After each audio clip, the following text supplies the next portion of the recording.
Vamos meditar agora em Efésios capítulo 6, verso 11 e verso 12. Revesti-vos de toda a armadura de Deus, para poderdes permanecer firmes contra as ciladas do diabo. Pois a nossa luta não é contra sangue e carne, e sim contra os principados, contra as autoridades, contra os dominadores deste mundo de trevas, contra as forças espirituais do mal nas regiões celestiais. Graças a Deus. Deus ainda não tinha acabado de lidar com os filhos de Israel. Como prova a recontagem em Números 26. Quando se fez o primeiro censo, não tinha havido nenhum problema, nem o número de pessoas tinha reduzido devido ao castigo de Deus.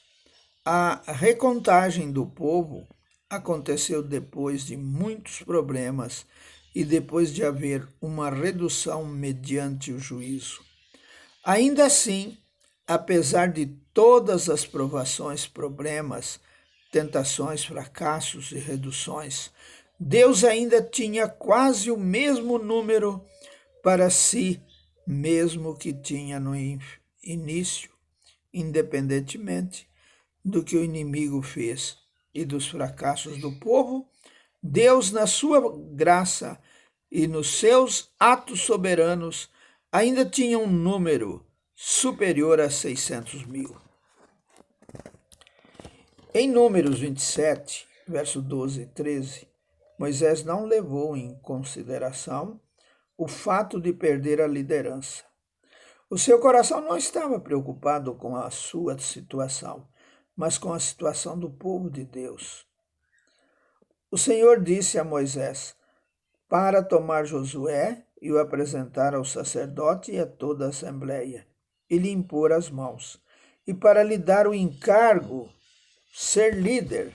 Disse, desse modo, Deus levantou um novo líder.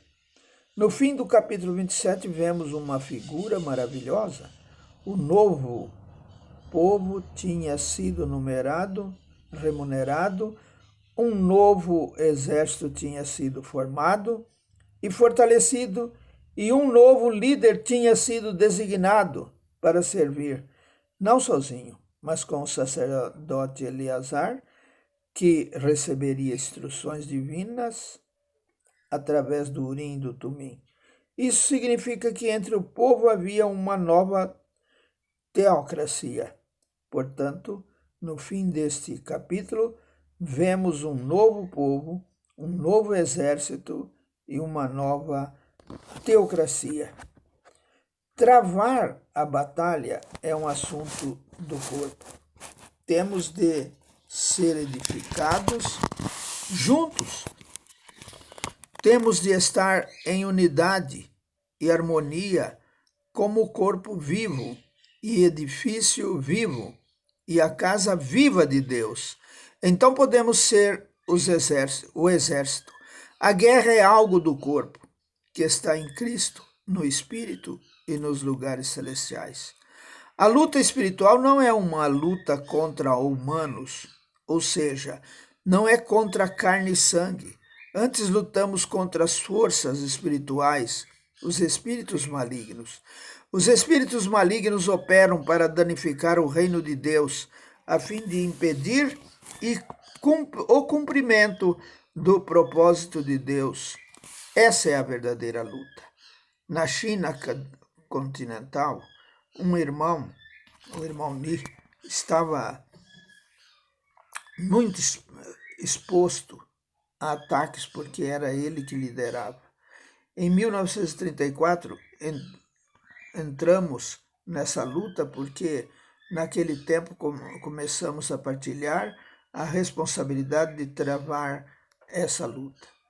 Vi os ardis táticas e as maneiras sutis do inimigo e vi como o nosso irmão foi tão atacado.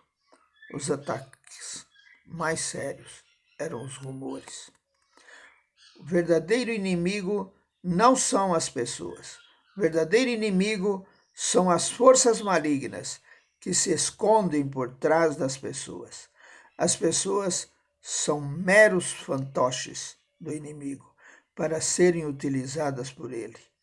Não devemos lutar contra as pessoas. Devemos lutar contra as forças malignas que estão por trás delas. A maneira de lutar contra as forças malignas não é pela carne, mas pelo Espírito. No Espírito e pela oração. A única maneira como podemos lidar com o inimigo que opera a luta por trás de determinadas pessoas é orar. Apelar ao trono nos céus, à autoridade mais elevada. Portanto, é necessária a oração coletiva, verdadeira e eficaz. A igreja tem de se reunir para orar e não para lidar com as pessoas. Aprendi a lição que sempre que há um rumor, não devemos lidar com isso diretamente. Não devemos falar com as pessoas, nem explicar-lhes as coisas. Devemos simplesmente ir ao Senhor e apelar à autoridade mais elevada. Através do trono, lidamos com as forças malignas que estão por trás do sangue e da carne. Amém. Jesus é o Senhor.